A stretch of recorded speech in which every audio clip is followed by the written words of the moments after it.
जो prime minister साहब ने आज कहा वजारत खजाना के तर्जुमान के 3.5 साल तक ये पैकेज देने से हमें पहले दे देना चाहिए था, 3.5 साल पहले ये पैकेज। तो क्या वजह थी कि क्यों ये पैकेज पहले अनाउंस नहीं किया गया? प्राइम मिनिस्टर साहब को अब इस चीज़ का एहसास हो रहा है कि ये पैकेज जो आज उन्होंने अनाउंस किया पहले दे देना चाहिए था।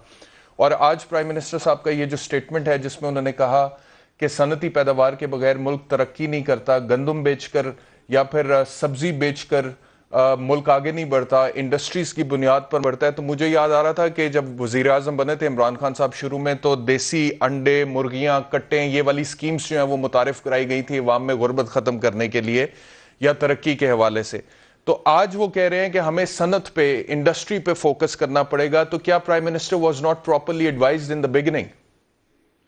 देखिए, बात यह है कि जब हुकूमत में आप आते हैं और फर्स्ट टाइम आते हैं तो आपको जो आपकी ब्यूरोक्रेसी ब्रीफ करती है तो आप उन पे काफ़ी रिलाई करते हैं। और दूसरी चीज़ ये कि मैं आपको छोटी सी बात बताऊं, जब मैंने इकोनॉमिक्स पढ़ना शुरू की थी तो एक बड़ा अच्छा सा वन लाइनर था, लर्निंग बाय डूइंग। तो जैसे जैसे आप जो है एक्सपीरियंस होते हैं तो आपको जो है यू लर्न मोर। तो एक टोयोटा, अभी थोड़ी देर पहले मैं एक दोस्त को कह रहा था कि उसने भी यही सवाल किया, ऐसे फ़ोन पे बात हो रही थी। तो मैंने कहा यार, जो आज हम टोयोटा कार चला रहे हैं और जब टोयोटा कार आई थी तो उसमें ज़मीन आसमान का फ़र्क है। दे लर्न और दे इम्प्रूव इट। तो इसमें कोई बुरी बात नहीं है और एडमिशन तो एक बड़े आदमी की निशानी होती है। और मैं समझता हूँ कि मैं उस और अच्छी उनको कदर की निगाह से देख रहा हूँ। जो मैं समझता हूँ, जो हमारी बात भी हुई आपस में, हमने देखा इसमें, देखें, इसको सब कह रहे हैं एमनेस्टी एमनेस्टी एमनेस्टी। देखिए, माजी में जितनी एमनेस्टीज हुई मैंने देखी, जरदारी साहब के दौर में भी आई, PMLN के दौर में भी आई और हमने भी दी थी, एक दी। और उसके बाद जो दूसरी जो कंस्ट्रक्शन पैकेज था और ये था, इसको हमने कर दिया इन्वेस्टमेंट लिंक।